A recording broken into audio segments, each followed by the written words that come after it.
ठीक है। सो laws of motion basically जो चैप्टर है वो मोशन को लेकर है। नॉर्मली जब हम बात करते हैं फिजिक्स के अंदर मोशन की बात करते हैं, तो मोशन का मतलब क्या होता है? मूवमेंट। मूवमेंट का मतलब मूव करना। फिजिक्स को अब तक आपने कॉपी पेन पे या कैलकुलेशन करते हुए देखा होगा या सुना होगा। आज हम इसको थोड़ा प्रैक्टिकली समझने की कोशिश करेंगे, क्योंकि अगर हम मोशन की बात करते हैं तो अगर आप अपने लाइफ में झांक के देखेंगे तो आप दौड़ते हैं, बिल्कुल दौड़ते हैं। नॉर्मल पैदल तो चलते ही चलते हैं, बिल्कुल चलते हैं। आपके पास साइकिल है, आपके पास अपनी टू व्हीलर गाड़ी है, आपके पास फोर व्हीलर गाड़ी है, वहां भी मोशन है। आपने जानवर को दौड़ते हुए देखा है। आप उन चीजों पे सोचिएगा, ये रटी रटाई चीजों पे नहीं है। ये एक ले रहे हैं, बॉक्स ले रहे हैं, इसको कर रहे हैं, इससे कब तक चलेगा? हर जगह तो मोशन ही मोशन है ना। नॉर्मल आप सोचिए, हर जगह मोशन है। पक्षी का उड़ना हो या गाड़ी का चलना हो, ट्रेन का चलना हो, हर जगह मतलब आंख खोल के देखिए तो मोशन ही मोशन मिलता है। घर में कौन आदमी है जो एक स्थिर से या एक जगह बैठा हुआ रहता है? ऐसा कोई नहीं है। मूवमेंट तो करना पड़ेगा। तो बेसिकली उसका एक लॉ है, उसका एक सिद्धांत है, उसका भी एक नियम है। हाँ, प्रैक्टिकली हमें पता नहीं चलता इन चीजों को लेकर। इसके पीछे कारण है। प्रैक्टिकली क्यों पता चलेगा? हम कभी इतना सोचते नहीं है क्या स्लो हो रहा है, फास्ट हो रहा है। लेकिन लेकिन आपके गाड़ी में देखिए लगा रहता है स्पीड चेक करने के लिए कि 20 की स्पीड में चल रहा है कि 30 की स्पीड में चल रहा है। ट्रेन का अपना एक स्पीड होता है, तो वहां पर तो हम यूज करते हैं।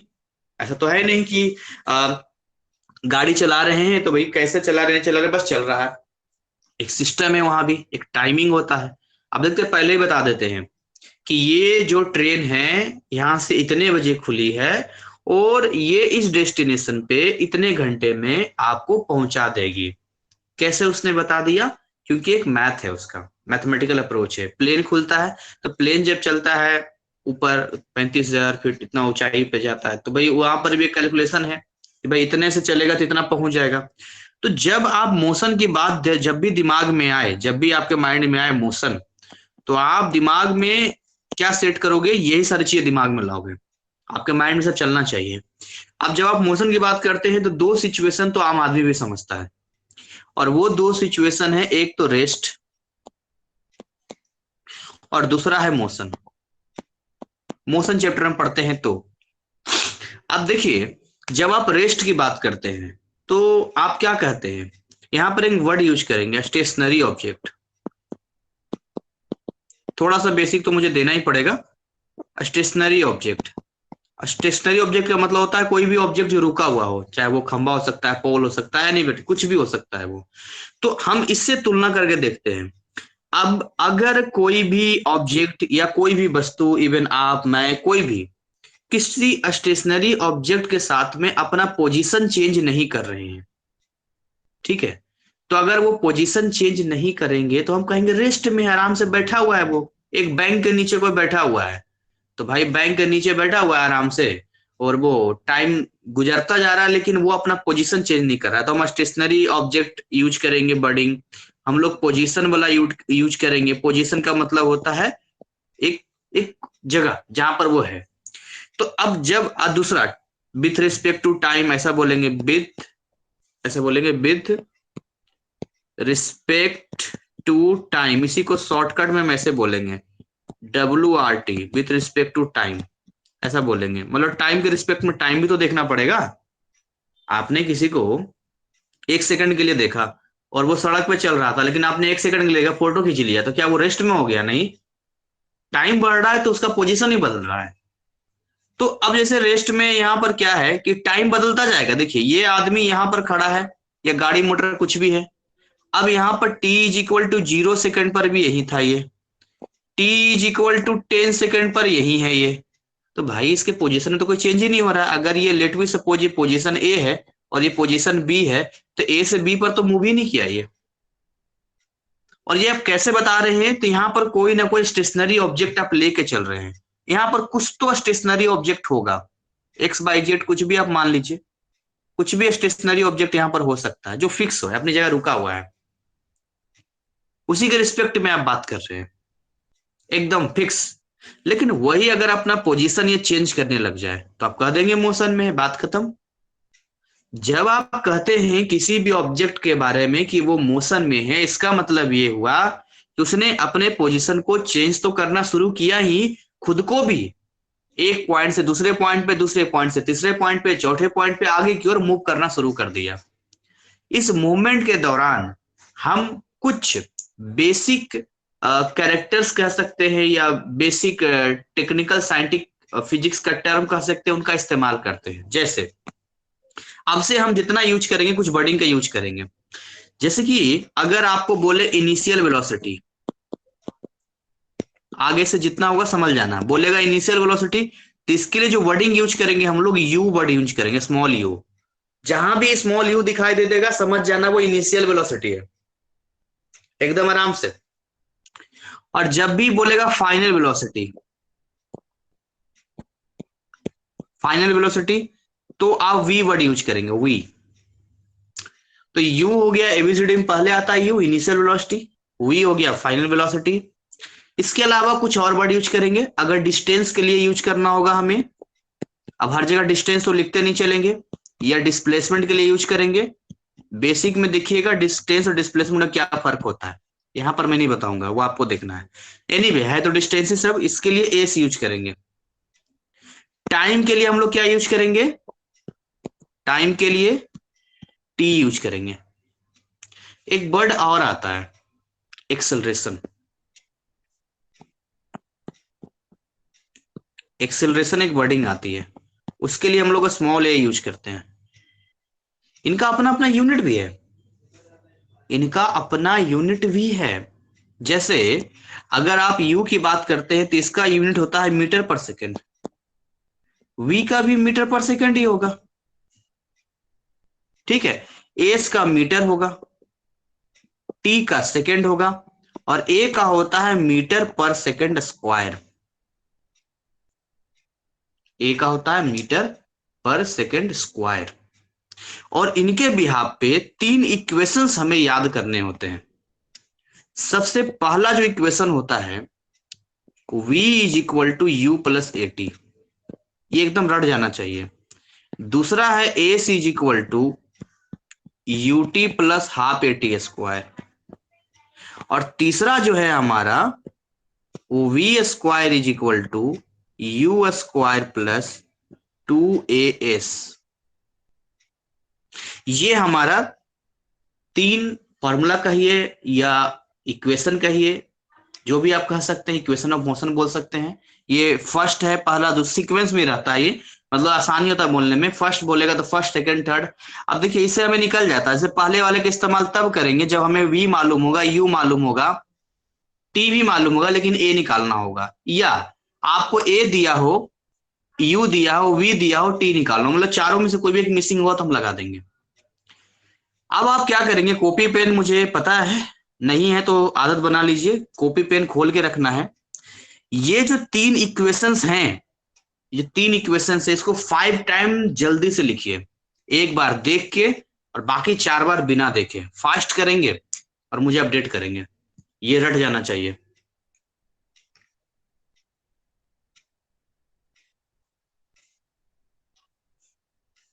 सर ये जो फर्स्ट वाला जो फार्मूला है, क्या क्या हम्म निकालने के लिए इसका यूज करेंगे? फॉर्मूला मैथ का जितने होते हैं वेरिएबल, उसमें से तीन दिया हो, या जितने भी है, इसमें वी है, यू है, ए है, टी है, चार है, चार में से तीन दिया रहेगा, चौथा निकालना होगा। फिर इसी फार्मूले को यूज करेंगे सर? वो आप देखेंगे कि इन तीनों में कौन सा इस्तेमाल होगा, डिपेंड करेगा ना वो। आपके और पास साइकिल भी है, आपके पास टू व्हीलर भी है, आपके पास फोर व्हीलर भी है, आप डिसाइड करेंगे कि आपको किस टाइम पे कब पैदल चलना है, कब साइकिल का इस्तेमाल करना है, कब क्या करना है, ये तो डिपेंड करेगा सिचुएशन के ऊपर। Okay sir. हम्म ऐसे कैसे फिजिक्स समझ में नहीं आएगा, बिल्कुल आएगा, आप जरा ढंग से पढ़िए।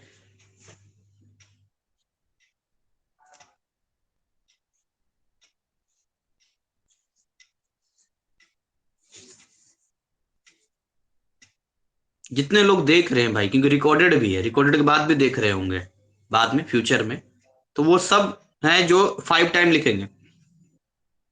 एकदम ये जबान पे आना चाहिए। नींद में उठा के 12 बजे रात को भी पूछे तो फर्स्ट इक्वेशन ऑफ मोशन, आप नींद में बोले v is equal to u plus a t, फिर सो जाए। ये होना चाहिए। Second equation of motion, s is equal to u t plus half a t square. एकदम एकदम फिट हो जाना चाहिए, क्योंकि इसका यूज जहां तहां आ जाता है, तो फिर उसका क्या करेंगे? अब हर बार थोड़ी ना पेज पलट के देखेंगे, अच्छा भी नहीं लगता है।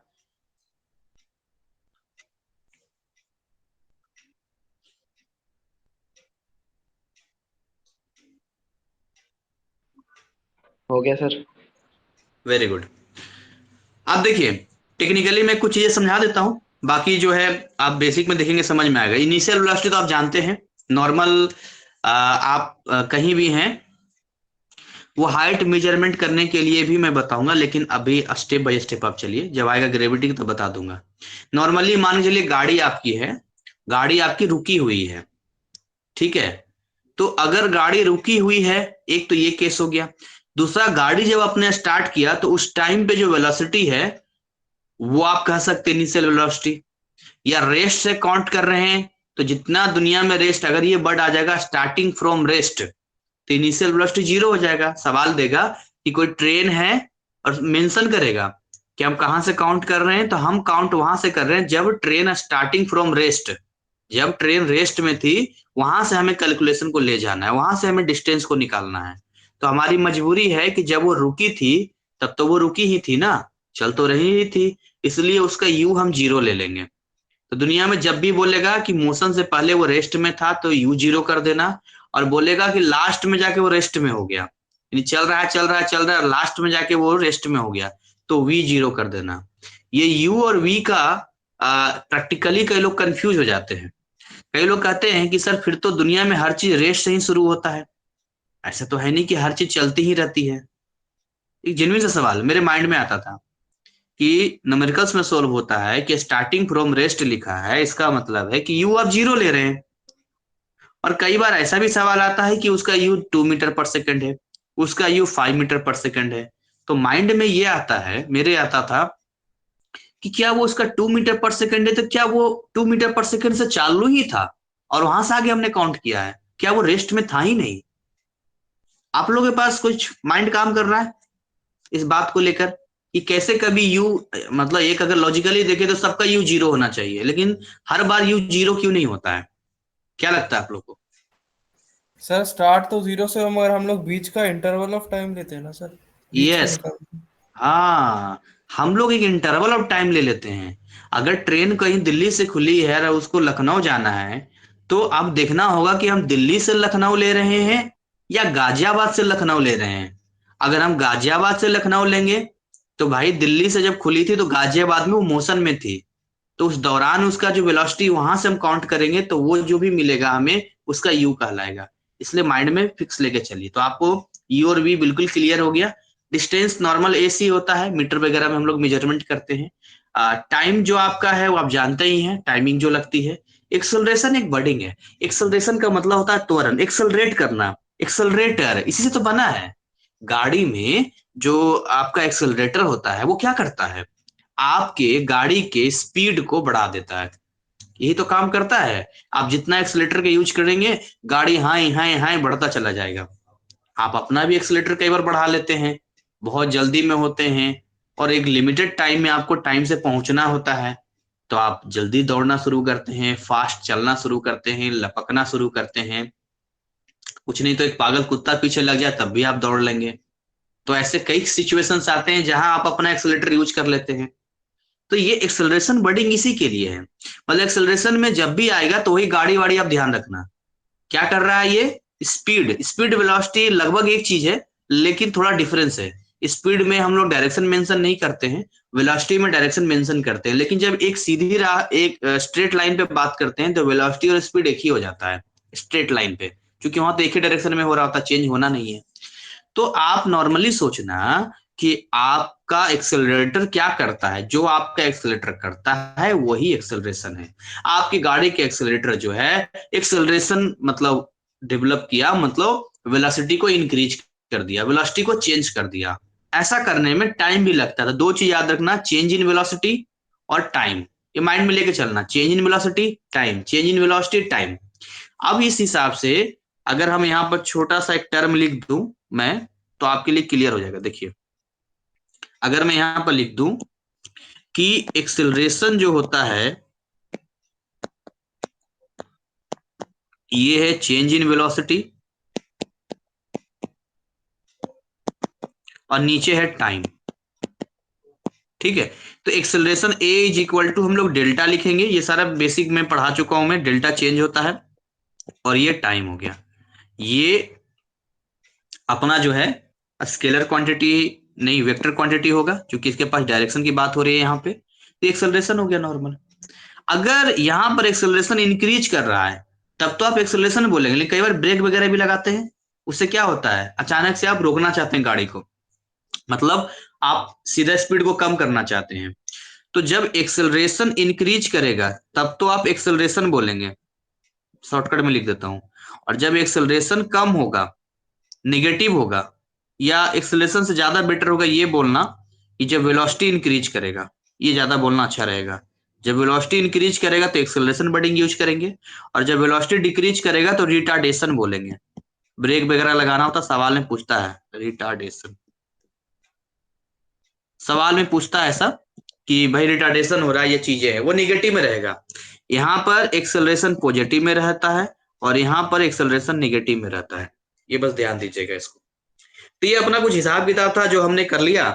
अब कॉन्सेप्ट आते हैं फोर्स एंड इनर्शिया की, जो आपका चैप्टर है। भाई आपका चैप्टर जो है लॉज ऑफ मोशन है, यानी कि आपने मोशन के बारे में जितना पढ़ लिया, समझ लिया, अब आपको पढ़ना है लॉज ऑफ मोशन के बारे में, कुछ नियम कानून। सबसे पहला नियम जो है वो फोर्स के बारे में है। तो भाई फोर्स तो आप सभी जानते हैं। फोर्स का मतलब क्या होता है, अगर मैं आपको नॉर्मल बोलूं तो आप सभी जानते होंगे। फोर्स एक वेक्टर क्वांटिटी है, डायरेक्शन के साथ है, और ये न्यूटन में मेजरमेंट करते हैं, न्यूटन, इसका यूनिट न्यूटन होता है, न्यूटन, एन, इतना न्यूटन, इतना न्यूटन। तो फोर्स का सिंपल अगर बोलेंगे, टू पुश और पुल, बहुत शॉर्टकट बता रहा हूं, किसी चीज में धक्का देना या खींचना ही हमारा फोर्स कहलाता है। ये अपना फोर्स से बात करता हूं। तो ऐसा नहीं है, फोर्स कई जगह पे लगता है, और बिना फोर्स के दुनिया चलेगी भी नहीं। नॉर्मल आप अगर अपना हाथ भी ऊपर कर रहे हैं तो फोर्स लगा रहे हैं, मस्कुलर फोर्स लगा रहे हैं। कोई सामान उठा रहे हैं तो भी फोर्स लगा रहे हैं, वो ग्रेविटी के अगेंस्ट लगा रहे हैं। वो जमीन पे इसलिए पड़ी हुई थी क्योंकि धरती उसको अपनी ओर खींच रही थी। अब आप में क्षमता है, आप में इतनी क्षमता है कि जो ग्रेविटी लग रहा है उससे ज्यादा लगा पाए तो वो सामान आप उठा लेंगे। 5 किलो का कट मान लो आटा रखा हुआ है, थैली, आप उठा लेंगे क्योंकि 5 किलो का लगा है। तो नॉर्मली जो भी फोर्स लगेगा 50 न्यूटन के आसपास लगेगा, 10 से मल्टीप्लाई कर देंगे लगभग, मोटा मोटी। तो आपकी क्षमता है, लेकिन वही 50 किलो का अगर आटा का थैली रखा हो तो आप नहीं उठा पाएंगे, आपकी क्षमता कम है, लेकिन कोई और उठा सकता है चाहे उसके पास हो तो फोर्स का मीनिंग यही जाता है। एक वर्ड और यहाँ पर यूज किया गया, वो वर्ड यूज किया गया इनर्सिया के बारे में।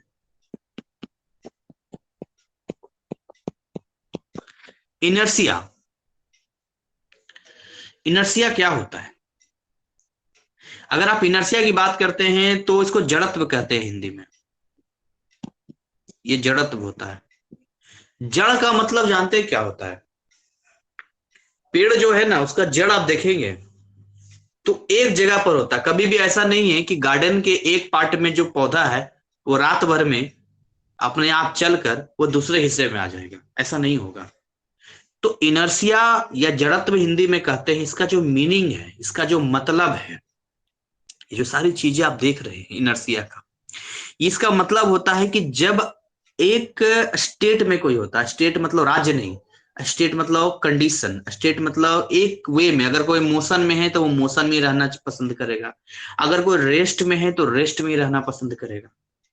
तो यहाँ पर दो तरह से इनर्सिया काम करता है।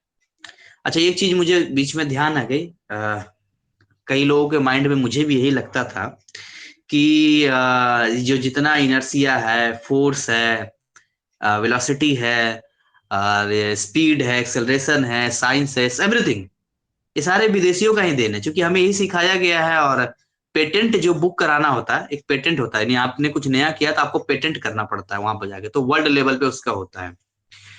तो कई लोग माइंड में डाल देते हैं कि हमारे देश में तो कुछ था ही नहीं ऐसा, ये सब तो उनका ही दिया हुआ, इसने ये किया, इसने ये किया, ये पढ़ते हैं, लेकिन ऐसा नहीं है। मैं सोच रहा था अगर ऐसा होता तो हमारे जो किताबें हैं, इंडिया की पुरानी किताबें हैं, वेद वगैरह बाकी सारी चीजें, उसमें जड़त्व, अणु, परमाणु, वेग, संवेग, इन सब का इस्तेमाल कैसे हो गया फिर? अगर ये बिल्कुल नया वर्ड था फोर्स, तो हमारे यहाँ बल कैसे आ गया? बल का इस्तेमाल तो सदियों से, हजारों वर्षों से होता आ रहा है। तो बिल्कुल अगर ये नया वर्ड था तो हम भी फोर्स बोलते, हम बल क्यों बोलते? फोर्स को फोर्स बोलते, हिंदी में भी इंग्लिश में भी बहुत सारे सर बायोलॉजिकल बल तो टर्म है। स्ट्रेंथ होता है ना सर। देखिए, बल का स्ट्रेंथ होता है, लेकिन उसका कई मायने जाएगा ना। आप स्ट्रेंथ बोलेंगे लेकिन बल का मतलब क्या जाएगा? हिंदी में बल कहते हैं, इंग्लिश में फोर्स कहते हैं। तो मैं वही आपको बताना चाह रहा हूँ, जितना हमारे पास ये वर्डिंग है वो सारे के सारे हिंदी में अवेलेबल है। अब हमसे हिस्ट्री छुपाई गई है, या हमारे यहाँ किसी ने पेटेंट करवाया ही नहीं। और वैसे भी मैं इन यूरोपियन कंट्रीज को लुटेरा ही बोलता हूँ।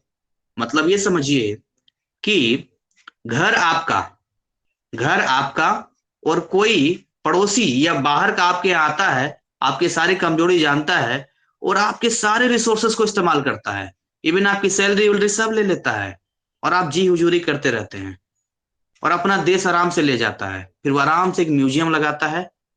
तो एक बड़े लेवल का चोर बाजार है वो। दिल्ली में एक चोर बाजार लगता है, ये उनका चोर बाजार है, जिसको कहते थे कि कॉलोनिकल, कॉलोनी, कॉलोनिकल क्या है? वो उपनिवेश, ये सब क्या था? गुलाम करना। भारत ने तो कभी किसी पर ये सारी चीजें नहीं किया है।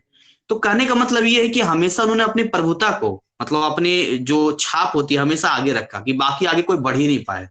तो एक माइंडसेट बन गया कि इनके इनकी हिस्ट्री तो वैसे भी हमारा नालंदा विश्वविद्यालय सब जला दिया गया, तो हम इनको ये फील कराओ कि यार आप तो बकलोल थे एकदम से, आपके पास तो कुछ था ही नहीं, सारा हमने आपको दिया है। और जितना आप देखेंगे 17 18 सेंचुरी में बहुत बड़े लेवल पे साइंस डेवलप किया इन लोग का, बहुत बड़े लेवल पे डेवलप किया है। जब ये लोग अलग अलग देश में जाना शुरू किए तो उससे पहले का आपको कम दिखेगा। तो अब हमें बकलोल कर दिया जाता है, हमारा सब होते हुए भी हम कहते कुछ नहीं है, लेकिन क्या करें। तो इसलिए मुझे ध्यान आ गया माइंड में।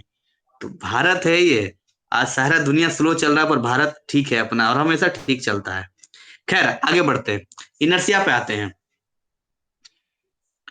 हाँ, मुझे बचपन में कई बार चिढ़ होती थी, ये साइंटिस्ट वो साइंटिस्ट अजीबो गरीब होता था, तो हम कई बार लगता था कि हमारे भारत में किसी ने कुछ किया ही नहीं, लगता है सब विदेशियों का ही किया हुआ है।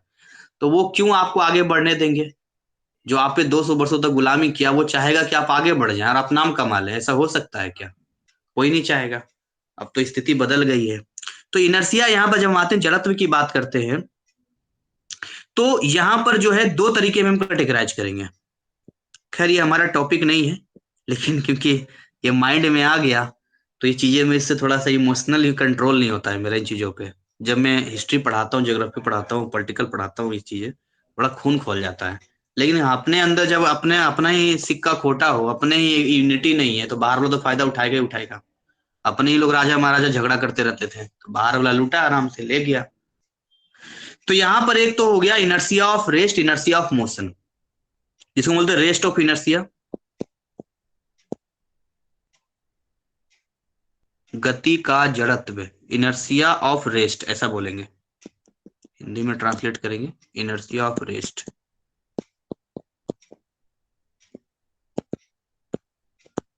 और इनर्सिया ऑफ मोशन।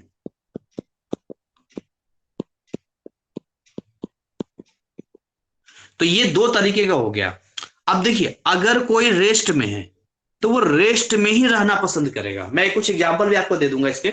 अगर कोई रेस्ट में है तो रेस्ट में रहना पसंद करेगा, अगर कोई मोशन में है तो मोशन में ही रहना पसंद करेगा। लेकिन क्या है कि आप चाहते हैं कि यार इसका जो पैटर्न है, इसकी जो स्टेट है, उसको हम बदलना चाहते हैं। We want to change stage. इसको अपने लाइफ में लेके देखिए जरा, अपने लाइफ में लेके देखिए। अब तक कोई पढ़ाई नहीं कर रहा था, कोई 2 3 घंटे पर रोज पढ़ने का मतलब ही नहीं था, मस्त जिंदगी थी, अपना चल रहा था, तो इनर्सिया ऑफ रेस्ट में चल रहे थे। अब आप पढ़ने के लिए बैठेंगे, अचानक से इतना मोटिवेटेड हो गया हम, बढ़िया से सर अब 2 महीना मेहनत करेंगे, मन नहीं करेगा पढ़ने का, बेचैनी सी होगी। क्यों? क्योंकि आप इनर्सिया ऑफ रेस्ट में चल रहे हैं। जो हैबिट एक बार बन जाती है ना, वो हैबिट बहुत हटाने में बहुत समय लगता है। तो क्या करना पड़ेगा? जबरदस्ती बैठना पड़ेगा। अंदर से फोर्स लगाना पड़ेगा, एक्सटर्नल फोर्स लगाना पड़ेगा। हो सकता है एक्सटर्नल फोर्स मेरी बातें हो सकती है, एक्सटर्नल फोर्स आपका एग्जाम का प्रेशर हो सकता है, आप खुद हो सकते हैं, किसी के घर वाले हो सकते हैं, एनीबॉडी एल्स, कैरियर हो सकता है। एक्सटर्नल फोर्स लगाना पड़ेगा उसको, तब जाके वो इनर्शिया ऑफ रेस्ट से आप निकल पाएंगे और आराम से आपको 1 हफ्ते में 10 दिन में वो आपका वो मूवमेंट या माहौल आपका बन पाएगा कि आप पढ़ाई कर पाएंगे। या मैं आपको बताता हूँ इनर्शिया ऑफ मोशन का बताता हूँ। कोई रोज सेल्फ स्टडी करता है, बहुत अच्छे से पढ़ाई करता है, मेरे साथ हुआ था, कई बार होता था, अभी भी होता है, मैं आपको बताऊंगा। तो इनर्शिया ऑफ मोशन का मतलब वो रोज पढ़ रहा है, किसी दिन वो अगर छुट्टी पे चला जाए या कहीं घूमने चल जाए, उसे अंदर से बेचैनी सा लगेगा, कुछ मिस हो रहा है। अब उसे नहीं समझ में आएगा, लेकिन मिस ये हो रहा है कि वो पढ़ ना रहा है, उस दिन पढ़ा नहीं उसने, तो उसे अंदर से खलेगा। मेरे साथ अक्सर होता था, इसीलिए मेरा रेगुलर पढ़ना 6-6 घंटे रोज पढ़ता था मैं। सुबह 3 बजे उठ जाना, आराम से पढ़ाई लिखाई करना। तो मैं किसी शादी पार्टी फंक्शन में जाता ही नहीं था। मैं जितना जाऊंगा नहीं, उससे ज्यादा मुझे अंदर से एक सैडनेस सा, उदासी सा लगता था। लोग डांस कर रहे हैं, लोग एंजॉय कर रहे हैं, और मुझे अजीब सा बेचैनी सा हो रहा है। तो मैं ये अपनी स्थिति जानता था, तो मैं सोचता था नहीं, नहीं जाऊंगा मैं। आज की डेट में भी मैं रोज लाइव क्लास लेता हूँ। किसी वजह से किसी दिन अगर मुझे नहीं लेना होता है या मैं नहीं लेता हूँ, तो लगता है कुछ मिस हो रहा है। क्यों? हैबिट में आ गया है। कई बच्चे कहते हैं सर आपका कोर्स हो जाने के बाद इतना हैबिट उनको हो गया मेरे लाइव क्लास लेने का कि वो मिस कर रहे थे। जैसे टाइम होता था वो घड़ी देखते थे, अच्छा अब लाइव क्लास शुरू होगा, फिर अरे यार अब तो पास कर गए, अब तो लाइव क्लास क्या, अब तो सब हो गया खत्म, अब क्या लाइव क्लास लेंगे। तो यही चीजें होती है।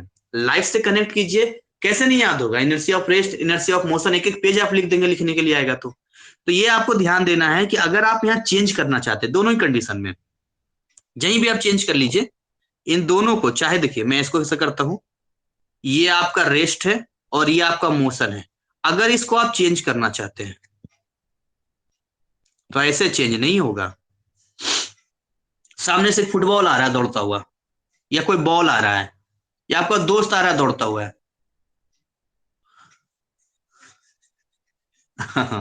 कोई दोस्त आपका आ रहा है, उसको आपको रोकना है और दौड़ता आ रहा है, तो कैसे रोकेंगे? पकड़ेंगे उसको, फोर्स लगाएंगे, तभी तो रुकेगा वो। या कोई रेस्ट में है तो किक मारेंगे, ठीक है, तो वो जाएगा। तो यहां पर हमें अप्लाई करना होगा। क्या अप्लाई करना होगा?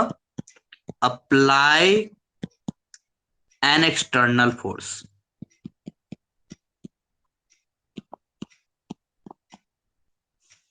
एक्सटर्नल फोर्स लगाएंगे एकदम से।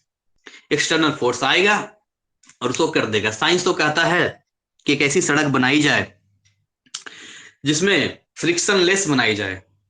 भाई फ्रिक्शन होगा तो फोर्स लगा देगा। फ्रिक्शन का काम ही होता है गति के विपरीत दिशा में, यानी कि अपोजिट डायरेक्शन ऑफ मोशन में फोर्स लगाना, बल लगाना, जिसकी वजह से कोई भी वस्तु जो है रेस्ट में आ जाएगी।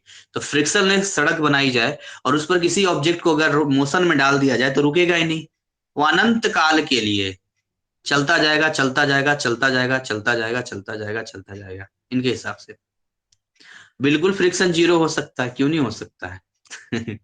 चप्पल उप्पल जब घिस जाता है तो कैसे गिरते हो? स्लिप करके। फ्रिक्शन जीरो होता है तभी तो गिरते हो। कई बार मैं गिरा हूं खासकर बरसात के मौसम में। कीचड़ ही इतना पटना में होता था, तो इसलिए अब मैं जब भी चप्पल लेता हूं तो मैं देख के सैंडल वगैरह लेता हूँ। फिजिक्स में मानते बिल्कुल जीरो लेके चल सकते हैं, और अगर कोई रेस्ट में है तो रेस्ट में तो खैर रहेगा ही रहेगा, ये तो आप सभी जानते हैं। अब एक गैस सिलेंडर पड़ा हुआ है, घर में बेड पड़ा हुआ है, काफी सारी चीजें पड़ी हुई है। पॉसिबल है फ्रिक्शनलेस सरफेस, प्रैक्टिकल भी पॉसिबल है। फिजिक्स में क्या प्रैक्टिकल संभव है। तो आप जो रेस्ट में है वो रेस्ट में रहेगा। आप आपके सामने पेन रखा हुआ है और आप उसके सामने बोलेंगे ये पेन उड़ जा, चल उड़ जा, उड़ जा, उड़ जा, उड़ जा, मेरे हाथ में आजा, आजा, आजा, आजा, आएगा क्या? नहीं आएगा। कहेगा ऐसे कैसे आ जाएंगे, तुम फिजिक्स पढ़े नहीं यार। इनर्शिया ऑफ रेस्ट में हम हैं। अपना हाथ लाओ, फिंगर की हेल्प से मुझे पकड़ो और ग्रेविटी के अगेंस्ट मुझे ऊपर उठाओ, देखो मैं अपना स्टेट चेंज कर दूंगा। बोलेगा अच्छा। और भी एग्जाम्पल कई सारे हो सकते हैं इसके। जैसे कि अब मान के चलिए कि कंबल होता है, कंबल में क्या होता है, बहुत सारे डस्ट होते हैं। तो डस्ट कैसे निकल जाता है? आप जैसे डंडे से ऐसे मारते हो ना, डस्ट कैसे निकल जाता है? तो उसका सिस्टम होता है अपना। सिस्टम क्या है, देखिए मैं आपको समझाने की कोशिश करता हूँ। ऐसे बहुत सारे लाइफ में ये चीजें चलती रहती है और इसके बाद हेलो आपको सारी चीजें दिमाग में आएगी। हाँ जी। सर, वो जैसे बाइक का चक्का जैसे पहले घिस जाता है तो स्लिप करता है, ये भी क्या जीरो वो होगा? जैसे फ्रिक्शन में नहीं जीरो नहीं, फ्रिक्शन में आता है। एकदम जीरो कर देंगे तो बाइक तो चलेगा ही नहीं फिर तो। एकदम जीरो करेंगे तो चलेगा कहाँ से, चलेगा तो रुकेगा नहीं फिर। ड्राइव वो पीछे चक्का ठीक है, अगर सामने चक्का घिस जाए तो उसमें जीरो फ्रिक्शन आएगा कि उस हाँ ये देखिए, हम ओवरऑल कभी कभार सिस्टम, स्लिप करके गिर जाते हैं ना आदमी लोग। हाँ ओवरऑल सिस्टम की बात करते हैं। बाइक एक सिस्टम है, अगर आप स्पेशल उस पहिए की बात करेंगे तो उसके लिए जीरो हो सकता है, लेकिन पूरे सिस्टम की बात करेंगे तो कोई तो फ्रिक्शन लगा रहा है ना। ठीक है। जी सर। हाँ इसलिए आप टायर में देखेंगे उसका एक वो लगा हुआ होता है। तो मैं बहुत सारे एग्जांपल आपको बता रहा हूँ, जैसे कि अगर मान के चलिए लेते हैं ये एक आपका सरफेस है, कंबल है ये, इसमें बहुत सारे पार्टिकल्स हैं, बहुत सारे पार्टिकल्स हैं यहाँ पर, बहुत सारे पार्टिकल्स हैं, मतलब धूल इसके पास, डस्ट है इसके ऊपर, और आपने डंडे से यहाँ पर वार किया। तो जब आपने डंडे से वार किया तो ध्यान दीजिएगा, ये जितने भी पार्टिकल्स जो ग्रीन ग्रीन आपको दिख रहा है, ये सब के सब कंबल के ऊपर इनर्शिया ऑफ रेस्ट में है, आराम से पड़ा हुआ है, आराम से एकदम से मस्त लाइफ उसकी चल रही है, कोई दिक्कत नहीं है एकदम से। अचानक से डंडा आपने इस पे जैसे ही प्रहार किया या बल लगाया जैसे भी किया, तो जो चादर का वो हिस्सा होता है वो पीछे की ओर थोड़ा सा हो जाता है, ऑब्वियसली थोड़ा इलास्टिक होगा तो आगे पीछे होगा ही होगा, हवा से भी हो जाता है, और कंबल है मोटा तो आगे होगा। जब वो बैक हो रहा होगा ना कपड़ा, तो ये बोलेगा पार्टिकल से, पार्टिकल तुम मेरे साथ आ जाओ, नीचे गिर जाओगे तुम, हमारे साथ साथ चिपक के चलो। तो ये बोलता नहीं, हम नहीं जाएंगे। क्यों? हम इनर्शिया ऑफ रेस्ट में हैं भाई, हम कैसे जा सकते हैं? तो बोलेगा मरो फिर। वो पीछे चला जाएगा, और उसके बाद ये अचानक देखेगा नीचे, अरे यहाँ तो कुछ है ही नहीं, कुछ स्पेस ही नहीं है जहां मैं स्टे कर सकूं, रुक सकूं, और ये फिर डाउनफॉल नीचे गिर जाएगा। जैसे कि ये मोटू पतलू में है, वो चलने को तो आसमान में चल लेता है पतलू मोटू, जब तक कि नीचे ना देखे, और जैसे वो नीचे देख लेता है, ओ हम आसमान में चल रहे हैं, नीचे गिर जाता है वो है। तो ऐसे ही यहाँ पर है, ये सिस्टम ही ऐसा है, पेड़ से फल गिरना। अब टहनी को जब आप हिलाते हैं तो टहनी तो मूव कर लेता है, लेकिन फल कहता है कि नहीं, हम इनर्शिया ऑफ मोशन में हैं, ये सॉरी इनर्शिया ऑफ रेस्ट में हैं, हम अपना पोजीशन नहीं बदलेंगे, हम अपना स्टेट नहीं बदलेंगे। तो क्या होता है, लिंक टूट जाता है टहनी का फ्रूट के साथ, वो फ्रूट नीचे गिर जाता है। ग्रेविटी तो वैसे भी लग रही है, खींचने के लिए तैयार बैठी है, किसी भी चीज को आराम से खींच लेती है। तो ये सारी चीजें हैं। बस में क्या होता है, जब आप देखते हैं ट्रेन वगैरह होता है, हालांकि ऐसा करना नहीं चाहिए, कई लोग बहुत जल्दबाजी में ऐसा करते हैं, या बस से दिल्ली एनसीआर में तो बस वाले को मैं पूरा रुकवाता हूँ, फिर भी ये हल्का धीरे धीरे चलाता ही रहता है। तो हैबिट हो गई है, तो उसके बाद क्या होता है कि आपको थोड़ी दूर तक चलना पड़ता है, दौड़ना पड़ता है, हल्का सा लपकना पड़ता है, क्योंकि आप बस में हैं तो बस मोशन में है, तो आपका शरीर भी जो है मोशन में आ चुका है, यानी इनर्शिया ऑफ मोशन में चल रहा है। और आप अचानक से सड़क पे कूद जाएंगे, सड़क पे एकदम अचानक से वो हो जाएंगे, क्या बोलते हैं, खड़े हो जाएंगे, तो आपका तो इतनी जल्दी थोड़ी चेंज होगा, तो गिरने का डर है, आगे की ओर आप गिर जाएंगे। सर ऐसा केस ट्रेन में बहुत ज्यादा होता है। हाँ, या बस अगर बाएं मुड़ेगा तो आप दाएं होंगे, या दाएं होगा तो आप बाएं होंगे, क्योंकि आप अपोजिशन जाएगा ना, अपोजिशन। इसको मैं और समझाता हूं अच्छे से। गाड़ी में सीट बेल्ट लगाने के लिए क्यों कहा जाता है, क्या कारण है गाड़ी में सीट बेल्ट लगाने के लिए? अगर आप ध्यान से देखेंगे तो गाड़ी का सीट बेल्ट क्या करता है, जब आप ब्रेक लगाते हैं तो आप हमेशा आगे की ओर मूव होते हैं। अगर एक आदमी जो है यहाँ पर बैठा हुआ है, ये आदमी अगर यहाँ पर बैठा हुआ है, तो इसके पास क्या होता है, सीट बेल्ट इस तरह से इसको बांध देता है ऐसे करके। तो जब गाड़ी में आप ब्रेक लगाएंगे, हाँ गाड़ी में ब्रेक लगाएंगे, समझिएगा यहाँ पे, तो गाड़ी में ब्रेक लगाएंगे, इनर्शिया, अभी देख लीजिए गाड़ी मोशन में है, तो इनर्शिया ऑफ रेस्ट में नहीं जाएगा ये। तो गाड़ी में क्या होगा यहाँ पे, कि गाड़ी चल रही है अभी आगे की ओर, गाड़ी मोशन में है अभी, लेकिन जैसे ही आप रुकते हैं, ध्यान समझना, तो गाड़ी कब रुकेगी, जब गाड़ी बैक होगा थोड़ा सा, भाई बैक होगा तभी तो रुकेगा। तो अब गाड़ी तो बैक हो जाता है, इलेक्ट्रॉनिक डिवाइस है, लेकिन आपका ये जो शरीर है ना, ये कहता है कि हम बैक नहीं होंगे, हम तो आगे जा रहे थे तो आगे ही जाएंगे। इस कंडीशन में होता क्या है, गाड़ी तो रुक जाती है, लेकिन शरीर कहता है तुम्हारे रुकने से क्या होगा, हम तो अभी भी आगे जाएंगे, हम भी आगे जाएंगे। तो ये आगे की ओर जाता, तो ये सर पे या शरीर में, ज्यादातर सर का ही नुकसान होता है, चोट लगने का डर होता है। इसी कारण सीट बेल्ट आपको रोक देता है, ए भाई रुको रुको रुको, तुम्हारे इलाज के लिए तो पहले ही से देखो गाड़ी कंपनी ने डाल रखा था सीट बेल्ट, है नहीं। और ऐसा होता है, एक बार मेरा भी चालान कट गया था, है नहीं, चालान काट गया था, गाड़ी में बैठ गया था। और ऐसा था कि कई बार ध्यान होता है ड्राइवर के बगल में, कई बार नहीं रहता है। अब एक बार जब से चालान कटा है तब से जब भी मैं बैठता हूँ सीट बेल्ट जरूर लगाता हूँ। तो ये पुलिस वालों की बड़ी कृपा रहती है कि उसके बाद पूरा नियम कानून ध्यान में आ जाता है, और जब तक किसी का चालान नहीं कटा है तब तक उसे नॉर्मल ही लगेगा। तो इसलिए होता है, कई सारी चीजें हैं। हाँ, लोअर बॉडी, देखिए लोअर बॉडी और अपर बॉडी में फर्क होता है। लोअर बॉडी गाड़ी के साथ है, ये लोअर बॉडी जो है ना नीचे वाला गाड़ी के साथ है, इसको कोई दिक्कत नहीं है, ये गाड़ी के साथ चल रहा है। लेकिन ऊपर वाला बॉडी थोड़ा फ्री है, ये आगे क्यों नहीं जाएगा। हाँ, तो ये सारी चीजें थी जो इनर्शिया को लेकर था। आगे हम लोग बढ़ते हैं, आगे चलते हैं। ये जो आपने पढ़ा इसको हम बोलते हैं फर्स्ट लॉ ऑफ मोशन। यही आपका था फर्स्ट लॉ ऑफ मोशन, जिसमें एक एक्सटर्नल फोर्स की जरूरत होती है, जो डिटेल मैंने आपको बता दिया। तो this is all about first law of motion, यानी आपने first law of motion complete कर लिया और आपको पता भी नहीं चला। First law of Newton, first law of motion बोलते हैं। फर्स्ट लॉ ऑफ मोशन आपने कंप्लीट कर लिया, आपका हो गया। अब हम लोग आते हैं सेकंड लॉ ऑफ मोशन में। सेकंड लॉ ऑफ मोशन पढ़ने से पहले थोड़ा सा हमें मोमेंटम के बारे में पढ़ना पड़ेगा। मोमेंटम होता क्या है, what is the momentum. Momentum की जब हम बात करेंगे तो मोमेंटम को समझेंगे। देखिए मोमेंटम एक टर्म है, मोमेंटम को हम लोग पी से डिनोट करते हैं, ये एक वेक्टर क्वांटिटी है। मोमेंटम बहुत ही सिंपल है, मोमेंटम कहता है मास इंटू वेलोसिटी, बस मास इंटू वेलोसिटी। दुनिया में जिसके पास मास है भाई उसके पास मोमेंटम होगा, क्या ये जरूरी है बताइए। दुनिया में जिसके पास मास है जरूरी उसके पास मोमेंटम होगा, नहीं। नहीं सर, क्योंकि वेलोसिटी भी तो चाहिए। हाँ वेलोसिटी भी चाहिए, यानी कि एक नया तरीका है समझने का। हिंदी में मैं आपको बताता हूँ, ये इसको कहते हैं वेग, इसको कहते हैं समवेग। हिंदी ज्यादा कोरिलेट करता है इसमें, मतलब ये एक तरह से समवेग, साथ में वेग के साथ वाला टर्म है ये समवेग। यानी आपने कुछ किया नहीं, बस मास को मल्टीप्लाई कर दिया है। एक्चुअली मोमेंटम कुछ नहीं, वेलोसिटी ही है एक तरीके से, लेकिन मास अलग अलग होने की वजह से सबका मोमेंटम बदल जाता है।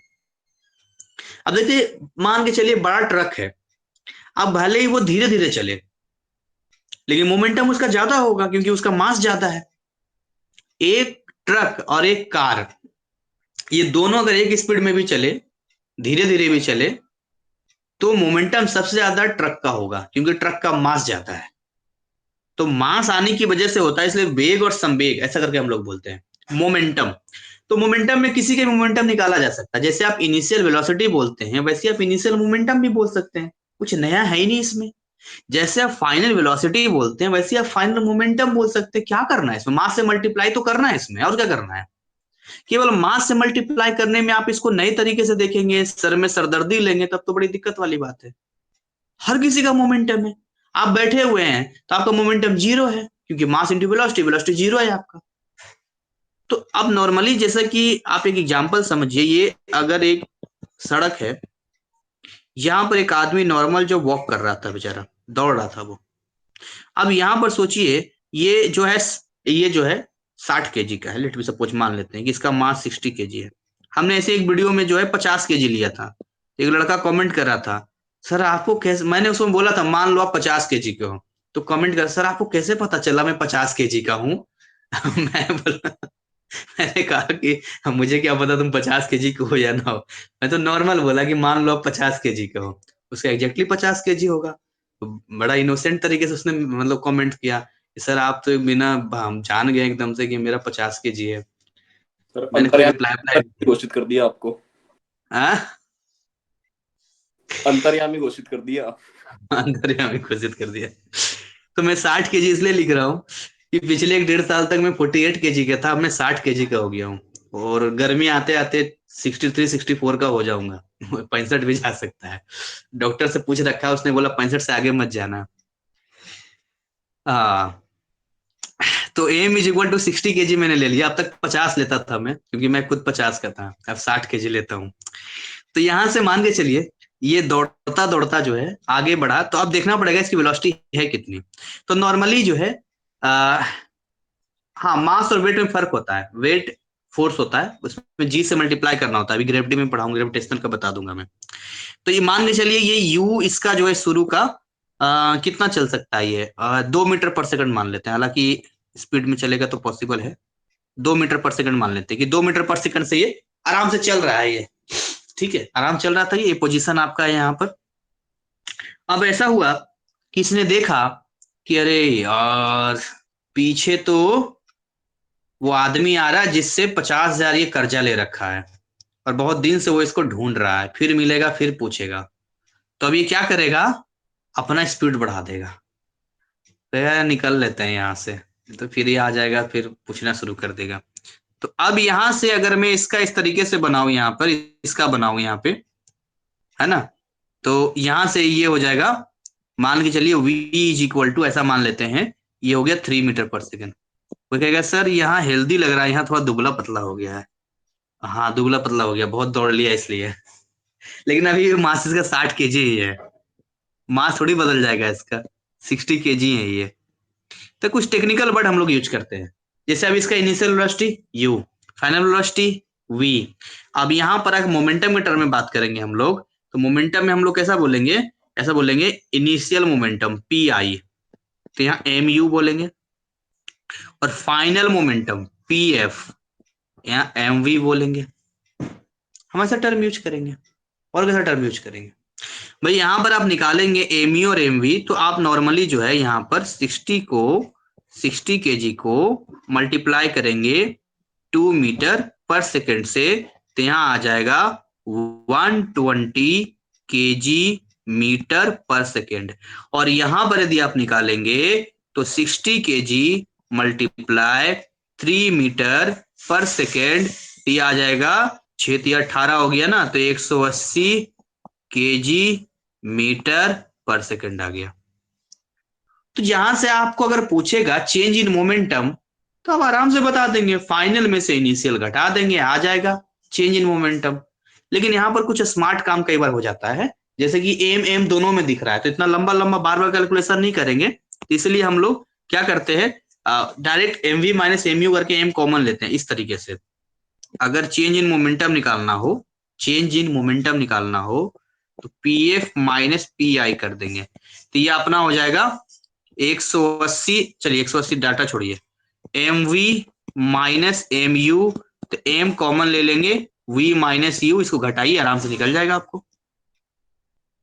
तब भी आपका वही आएगा, घटाने पर कितना 60 आना चाहिए डिफरेंस, 180 माइनस 120, 60 kg मीटर पर सेकंड आना चाहिए इसका।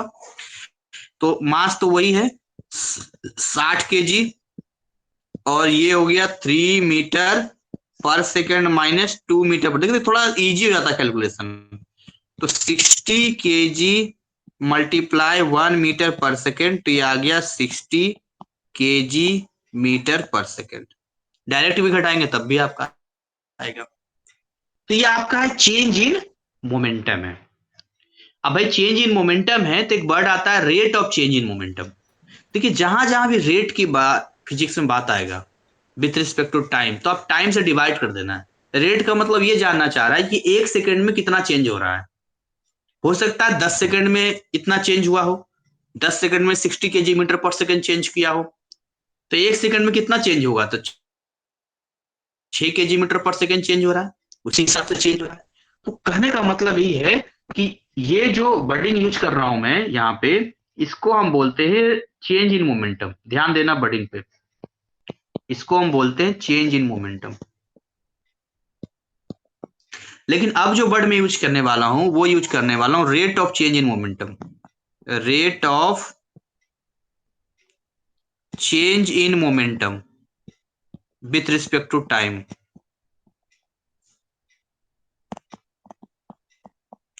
टाइम के रिस्पेक्ट में। तो उस कंडीशन में हमें कुछ नहीं करना है, हमें क्या करना है, डेल्टा पी में टी से डिवाइड कर देना है बस। यही है आपका क्या, rate of change in momentum. एकदम सिंपल फंडा बता रहा हूं, सबसे आसान तरीके से। यानी कि अगर मोमेंटम में चेंज होता है तो वेलोसिटी में चेंज हो रहा है, मास तो बदल नहीं रहा है अपना। डिजिटल चेंज हो रहा है, मास थोड़ी बदल रहा है, मास तो वही है ना, तो भाई वेलोसिटी में चेंज हो रहा है। और आप जरा बताइए कि वेलोसिटी में चेंज कब आता है? जब फोर्स अपने आप लग जाएगा क्या वेलोसिटी में चेंज, या फोर्स लगाना पड़ेगा? सोचिएगा जरा, आपके सामने आपका मोबाइल रखा हुआ है एकदम zero, u equal to zero, rest में है, तो क्या वो अपने आप, एक्सेलरेशन तो खैर है ही है, लेकिन बिना फोर्स लगाए पॉसिबल है कि वेलोसिटी में चेंज होगा? आप मुझे बताइए, नहीं बिना सर। कोई फोर्स लगाए पॉसिबल ही नहीं है। एक रोटी तोड़ना हो तो तब भी तुम फोर्स ही लगाते हैं, पकड़ के खींचते हैं। तो इसका सीधा रिलेशन ये है कि देखिए जी, अगर आप फोर्स कहीं पर लगाएंगे, जो भी एक्सटर्नल फोर्स आप लगाएंगे, ध्यान सुनो, जो भी आप एक्सटर्नल फोर्स लगाएंगे, उस एक्सटर्नल फोर्स की वैल्यू डिपेंड करेगी कि आप जिस ऑब्जेक्ट पे लगा रहे हैं वो कितना मोशन में आएगा या कितना रेस्ट में आएगा। मतलब कितना उसमें वेलोसिटी में चेंज होगा, ये इस बात पे डिपेंड करता है कि आपने फोर्स कितना लगाया है। आप ज्यादा फोर्स लगाएंगे तो भाई उसमें ज्यादा चेंज देखने को मिलेगा, क्योंकि ये सब टाइम के रिस्पेक्ट में हो रहा है, टाइम भी इसमें इंक्लूड है। इसी वजह से एक टेक्निकल वर्ड हम लोग बोलते हैं कि जो rate of change in momentum है, rate of change in momentum है, वो एक्सटर्नल फोर्स के डायरेक्टली प्रोपोर्शनल होता है। मेरे बात ध्यान समझना, आप rate of change of momentum को समझो कि वेलोसिटी की ही आप बात कर रहे हो। और एक बात बताइए, अगर मैं यहां पर इसको कैलकुलेशन करके दिखाऊं, जो सेकंड लॉ ऑफ मोशन है, जो लॉ कहता है, उसमें कहता है second law of motion, second law of motion क्या कहता है, आप कब सीख जाएंगे आपको पता ही नहीं चलेगा। सेकंड लॉ ऑफ मोशन क्या कहता है आपसे? सेकंड लॉ ऑफ मोशन कहता है कि जो एक्सटर्नल फोर्स है, या मैं आपको पूरा लाइन लिखता हूं, the rate of change in momentum is directly proportional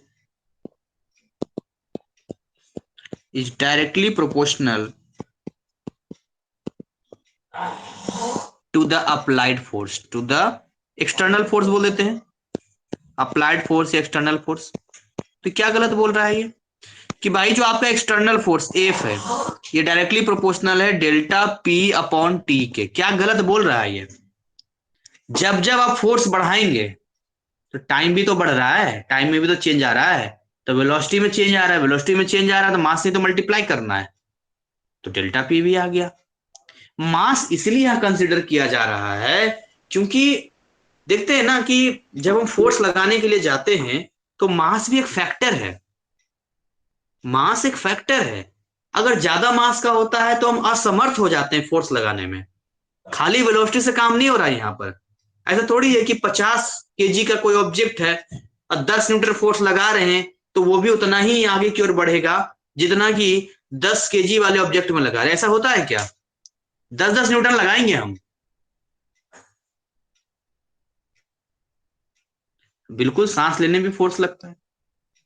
बताइए, दो ऑब्जेक्ट है, एक 50 केजी का, एक 10 केजी का, दोनों पर हम 10-10 न्यूटन लगाएंगे, क्या एक ही इफेक्ट मिलेगा या अलग अलग इफेक्ट मिलेगा? अलग अलग अलग अलग मिलेगा। जाएगा सर। इसी वजह से मास को ले रहे हैं यहाँ पर, दैट्स व्हाई। अगर मास यहाँ फैक्टर नहीं होता तो कोई जरूरी ही नहीं था डेल्टा पी को लेना। क्यों हम बेवजह फालतू का कैलकुलेशन बढ़ाते हैं, हमारा काम हो जाता ना वेलोसिटी से। अब इसी को अगर आप सेटअप करेंगे, सारी चीजों को लिखेंगे यहाँ पे, तो यही सारा चीजें जो है यहाँ पर ये ऐसा हो जाता है, यहाँ पर के आ जाता है, के की वैल्यू 1 ले लेते हैं, डेल्टा पी को हम लिख देते हैं m v minus m u, final momentum initial momentum घटा देते हैं, टी हो गया, के की वैल्यू अगर 1 लेते हैं तो ये बन जाता है F is equal to m, common ले लेते हैं, ये बनता वी माइनस यू और टी। अब आपको याद आया होगा v minus u by t acceleration था, सो हमारा ये बन जाता है F is equal to m a, first मा।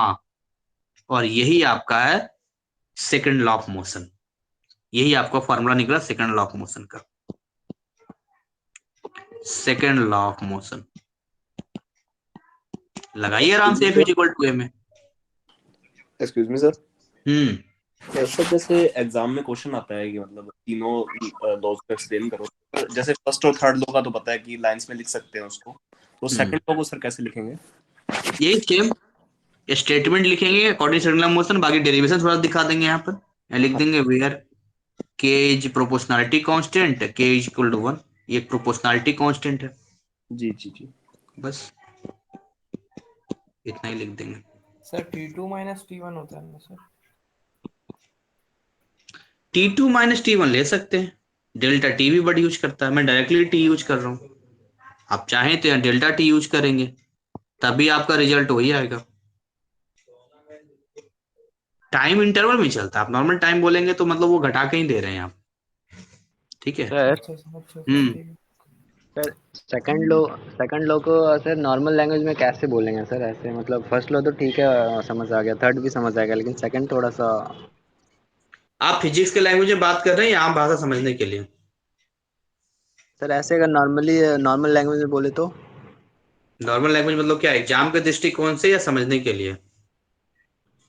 सर नॉर्मल समझने के लिए, जैसे कि फर्स्ट लो जैसे हो गया कि सर एक्सटर्नल पावर बोल सकता है कि कोई भी ऑब्जेक्ट वो मोशन में ही रहना चाहेगा, या ऐसे करके बोल सकते हैं, तो ऐसे सेकंड लो को कैसे मतलब नॉर्मल लैंग्वेज में बोल सकता है? सेकंड लॉ को नॉर्मल ये बोल सकते हैं कि किसी भी मास पे, किसी भी ऑब्जेक्ट पे नहीं, मास पे अगर आप फोर्स लगाएंगे तो वहां एक्सेलरेशन डेवलप होगा, बात खत्म।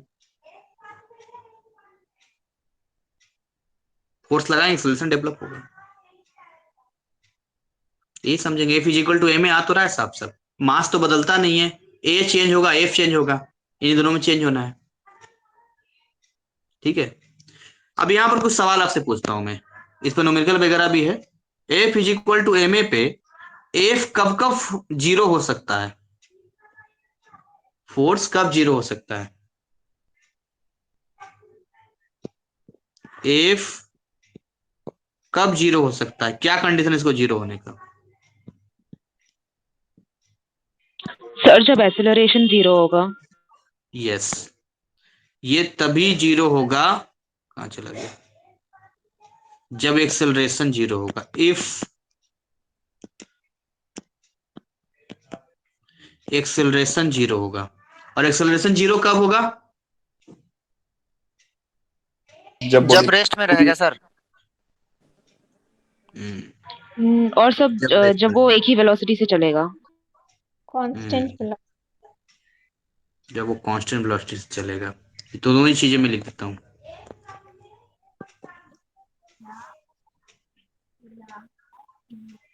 यहां पर एक तो रेस्ट में हो गया, और एक जो है कांस्टेंट वेलोसिटी से। एक मिनट होल्ड कीजिएगा जरा। चल रहा है। गर्मी लग रहा है अभी भी।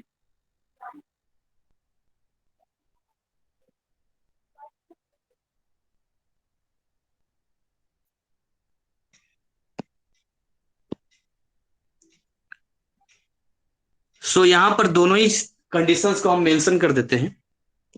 इसमें तो भाई ऑटोमेटिक एक्सेलरेशन जीरो होगा ही होगा, क्योंकि भाई जीरो ही होना है तो जीरो ही रहेगा, ठीक है। कांस्टेंट वेलोसिटी में ऐसा है कि हर जगह पर अगर u है तो यहाँ भी u, यहाँ भी u, या अगर v भी लेते हैं, अगर यहाँ u है और यहाँ v है और दोनों ही बराबर है, तो नॉर्मली आप v माइनस यू करेंगे तो ऑटोमेटिक ये वाला टर्म जीरो दे देगा आपको, तो ऑब्वियसली ये जीरो आ जाएगा यहाँ पे। अच्छा एक बात बताइए, अगर ये चीजें लागू होती है तो एक आदमी जो अपने सर पे सामान लेकर, अब एक सिस्टम है, अपने सामान लेकर एक कांस्टेंट वेलोसिटी से मूव कर रहा है, तो क्या उसका फोर्स माना जाएगा साइंस के टर्म में, कैलकुलेशन में फोर्स कितना आएगा उसका? सर और एक बार रिपीट कीजिए तो सर। नॉर्मली कांस्टेंट वेलोसिटी से आगे बढ़ रहा है, या कोई गाड़ी है वो कांस्टेंट वेलोसिटी से आगे बढ़ रही है, तो क्या वहां पर हम जो बोलेंगे फोर्स के बारे में, नेट फोर्स के बारे में क्या बोलेंगे? सर जब एक्सेलरेशन ही नहीं है तो शायद 0 हो जाएगा फोर्स। सर बिल्कुल 0 ही होगा उसमें, बिल्कुल जीरो होगा। हाँ बिल्कुल जीरो होगा।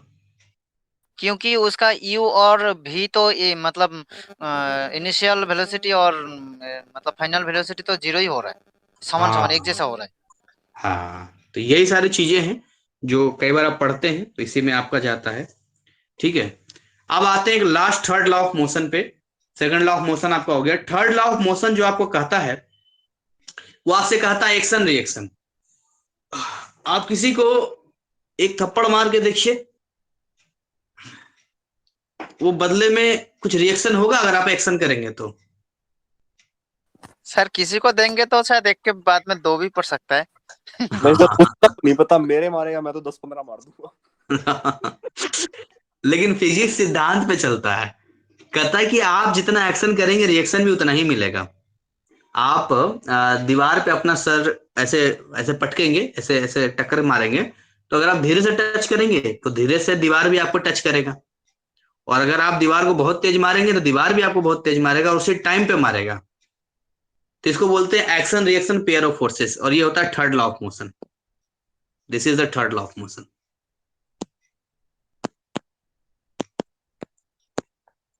थर्ड लॉ ऑफ मोशन, अगर आप थर्ड लॉ ऑफ मोशन की बात करते हैं तो एक्शन होता है एक, और उसके बदले एक रिएक्शन होता है। एक्शन रिएक्शंस को हम पेयर ऑफ फोर्सेस कहते हैं। Action reaction pair of forces, क्योंकि अकेला तो रहेगा नहीं। इसके कुछ कैरेक्टर्स हैं। सबसे पहले ये इक्वल होता है एंड अपोजिट होता है, और दूसरी चीजें जो है, कोई बता सकता है दूसरी चीज क्या होगा? दो कैरेक्टरिस्टिक्स पूछता है एग्जाम में।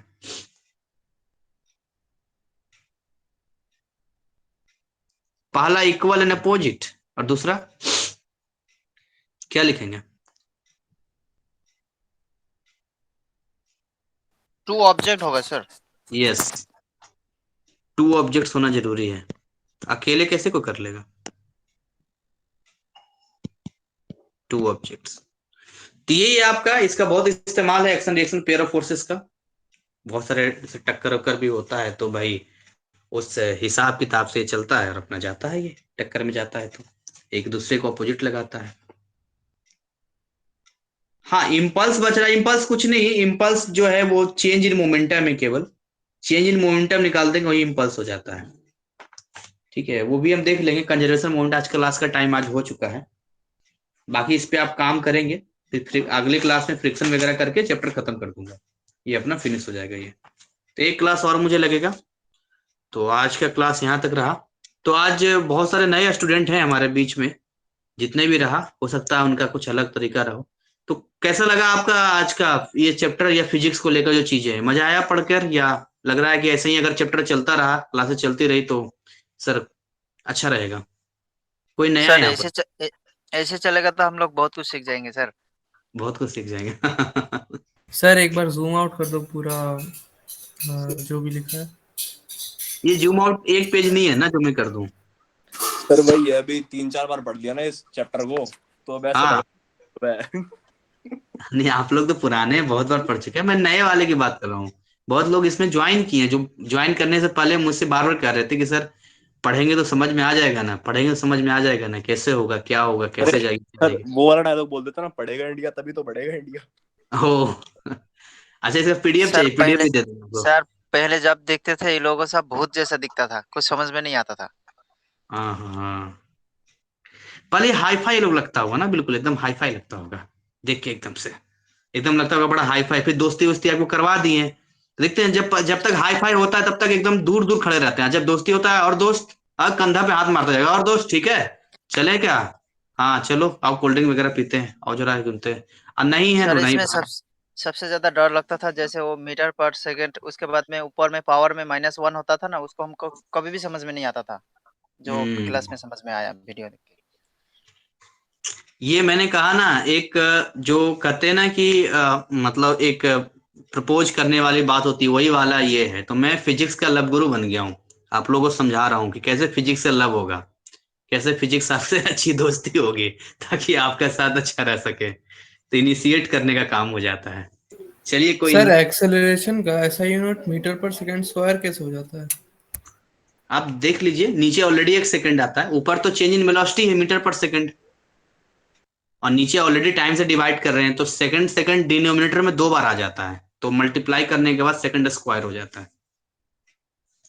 ठीक है, तो आज की रिकॉर्डिंग हम लोग यहाँ पर स्टॉप करते हैं।